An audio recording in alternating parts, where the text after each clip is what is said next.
How's it going, everybody? Hey, today I want to show the size difference between the large frame Glock, i.e. the Glock 20, Glock 21, Glock 20 being 10 millimeter, Glock 21 being 45 ACP, and between the standard size, which you will find in a 9 millimeter or a 40 Smith & Wesson. Now, both of these are the quote-unquote full-size frames and barrels for their respective calibers. Okay, this is not a caliber war. This is not comparing 10 millimeter to 9 as far as firepower or any of that stuff.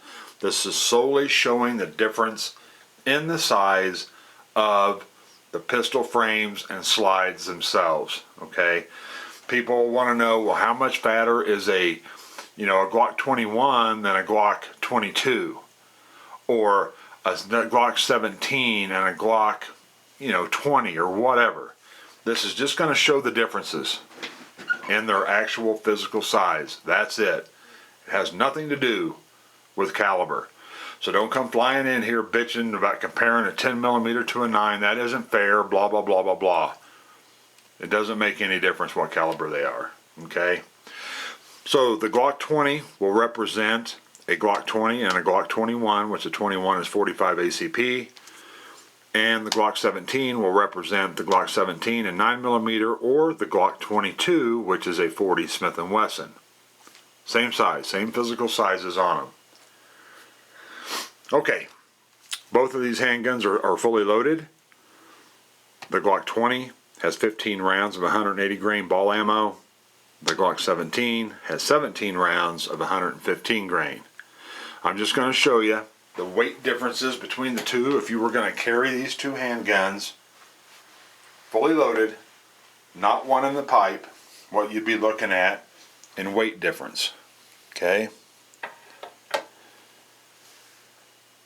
Glock 20, 39.5 ounces. Glock 17,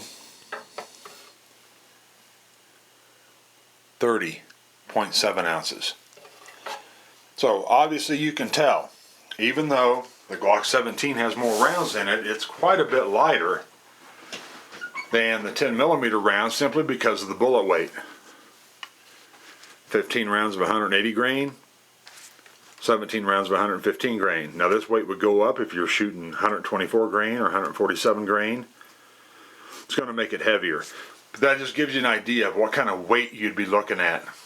I think the weight with the Glock 20 or the Glock 21 and 45 ACP is real close when they're fully loaded, because the 45 holds less rounds, but it has bigger bullets, 230 grain. Okay, if you look at the height, you can see that of these two, the height is virtually identical. Overall length,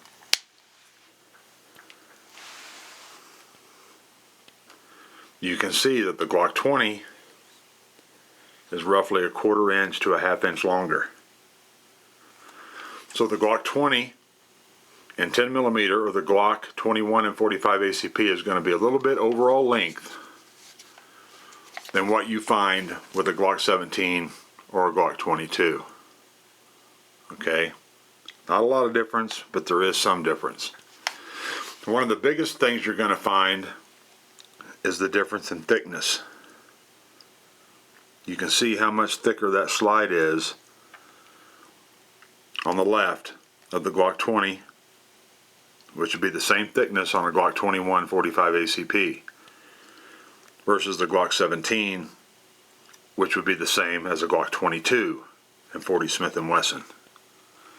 Quite a bit of difference in the thickness of the slides. Okay, everything else being equal, that's one of the biggest differences in these guns, is the thickness. Now, the thickness of just the slide on the Glock 20,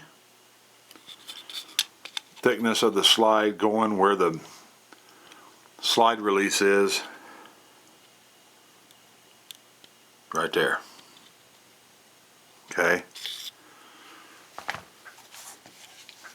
Put this on the 17. You can see the difference. I'm going to crank this in onto that. Now there's the width of the 17 going over the slide release on the slide itself.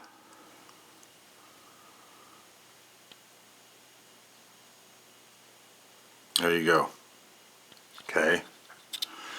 So the 20, 21, or 17 and 22 are real close to the same size. In length, they're the exact same size. In height, the biggest difference you're going to find is the width. And width is a large factor if you're thinking about trying to carry, you know, one of these guns. Now the same is going to hold true in the thickness of a slide, like on the Glock 29, the 10mm compact version, or the Glock 30, the 45 ACP compact version. The width of the slides and the frames are going to be the same. Where you're going to lose is you're going to have a shorter barrel and slide, and your grip is going to be shorter on both. But your thickness is going to be the same. So if I had a Glock 29 and let's say a Glock 26 or 27, which is a 9mm and a 40, the 9mm 40 is going to have a slide this width, but it's going to have a shorter barrel, shorter slide, shorter grip.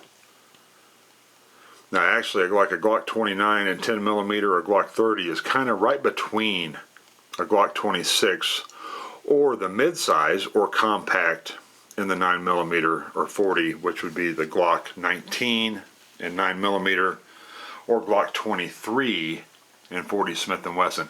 Gets kind of confusing. The biggest thing I wanted to just show was that right there. You get into the 45 or the 10mm and you're going to have quite a bit heavier, heftier, fatter gun than you will with a 40 Smith & Wesson 9mm or even a 357 SIG. Okay? Kind of gives you an idea. You can definitely feel the difference in weight. I mean, on the scale, what was the difference? Roughly, see, 39, 5, and 31, something about 8 ounces. There's a definite difference. I mean, you can feel the difference. So you just got to figure out, I mean, firepower is great, powerful bullets are great, but just be aware that you're going to have quite a bit more weight with that larger bullet, be it 10mm or 45 ACP. That's it, short and sweet. Y'all take care. We'll see ya.